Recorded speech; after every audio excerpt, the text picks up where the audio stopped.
এক পাগলে বলছে, আমার আল্লাহ যদি খুশি হয়ে আমাকে জাহান্নাম দেয় আলহামদুলিল্লাহ।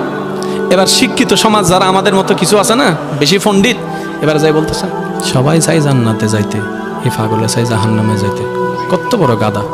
পাগলে মুস্কি হেসে বলে যে হ্যাঁ ঠিকই বলছেন, আপনাদের মতো সুস্থ আমি হতে চাই না, এই পাগলেই থাকতে চাই।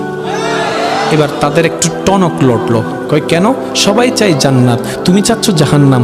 বলে যে ভাইয়ারা, আপনারা মনে হয় আমার কথাটা খেয়াল করেন নাই। আমি বলেছি আমার রব যদি খুশি হয়ে,